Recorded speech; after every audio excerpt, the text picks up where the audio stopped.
प्यारी बहनों और भाइयों, जय श्री कृष्णा। आज मैं आप सबको उस पावन व्रत की कहानी सुनाने जा रही हूँ जिसे सुनने मात्र से घर की दरिद्रता दूर भाग जाती है और बिगड़े काम बन जाते हैं। हम सब एकादशी का व्रत तो रखते हैं, लेकिन क्या आप जानते हैं कि हमारी ये एकादशी मैया प्रकट कैसे हुई? क्यों भगवान विष्णु ने इन्हें अपनी सबसे प्यारी शक्ति बताया? तो चलिए आज बड़े प्रेम से बैठकर गंगा मैया का ध्यान करके सुनते हैं एकादशी माता के जन्म की ये अमृतमयी कथा। वीडियो को अंत तक सुनना, क्योंकि अधूरा ज्ञान अधूरा ही फल देता है।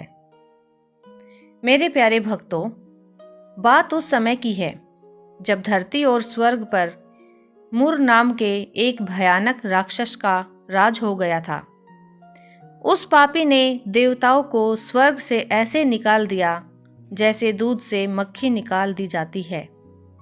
बेचारे देवता मारे मारे फिर रहे थे। आखिर में वे सब थक हार कर पहुंचे भगवान विष्णु के पास। इंद्रदेव रोते हुए बोले, हे प्रभु, रक्षा करो। ये मुर दानव हमें चैन से जीने नहीं दे रहा। उसने हमारा सब कुछ छीन लिया है। अब आप ही हमारे आखिरी सहारे हो। अपने भक्तों का दुख देखकर नारायण की आंखों में भी क्रोध आ गया। वो बोले, मत घबराओ देवराज, मैं अभी उस दुष्ट का घमंड चूर करता हूँ। फिर क्या था, भगवान विष्णु और उस राक्षस के बीच भयंकर युद्ध छिड़ गया। एक दो दिन नहीं, सालों साल युद्ध चला। भगवान ने लाखों राक्षसों को तो ढेर कर दिया, पर वो मुर दानव बड़ा मायावी था। वो खत्म ही नहीं हो रहा था। लड़ते लड़ते प्रभु थोड़ा थक गए तो उन्होंने एक लीला रची। वो बद्रिका आश्रम की एक सुंदर गुफा में चले गए जिसका नाम था हेमवती। प्रभु वहां जाकर योग निद्रा में सो गए। पीछे पीछे वो दुष्ट मुर भी वहां पहुंच गया। उसने देखा कि विष्णु जी सो रहे हैं। उसने हंसते हुए कहा, वाह, आज तो मेरा काम आसान हो गया। आज मैं सोते हुए विष्णु को मार दूंगा और पूरी सृष्टि का राजा बन जाऊंगा। बहनों, जैसे ही उस दुष्ट ने तलवार उठाई, वैसे ही प्रभु के शरीर से एक बहुत ही सुंदर और तेजस्विनी कन्या प्रकट हुई। उस कन्या के चेहरे पर इतना तेज था कि सूरज भी फीका पड़ जाए। जब मुर ने उस कन्या पर हमला किया तो उस देवी ने अपनी हुंकार से ही उसे पीछे धकेल दिया। दोनों में खूब युद्ध हुआ और अंत में उस देवी ने अपनी चमकती हुई तलवार से उस पापी मुर का सिर धड़ से अलग कर दिया। पाप का अंत हो गया।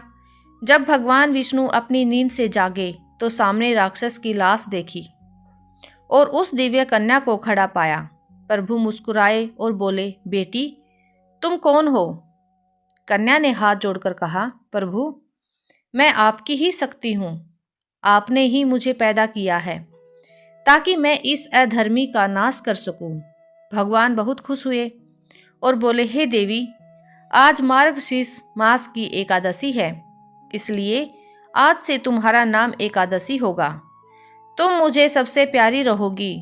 जो मनुष्य आज के दिन अन्न का त्याग करके तुम्हारा व्रत करेगा, मैं उसके सारे पाप क्षमा कर दूंगा और उसे सीधे वैकुंठ धाम में जगह दूंगा। तो प्रेम से बोलिए, एकादशी माता की जय। लक्ष्मी नारायण भगवान की जय। मेरी प्यारी बहनों, एकादशी का व्रत सिर्फ भूखा रहना नहीं है, बल्कि अपने मन को साफ रखने का दिन है। जो भी माँ बहनें श्रद्धा से ये कथा सुनती हैं, उनके सुहाग की और संतान की रक्षा खुद नारायण करते हैं। अगर आपको आज की ये कथा अच्छी लगी हो तो अपनी सखियों और सहेलियों के साथ इसे शेयर जरूर करना, और हाँ, कमेंट में जय एकादशी मैया लिखना मत भूलना। अगली बार फिर मिलूंगी एक नई कथा के साथ। तब तक के लिए राधे राधे।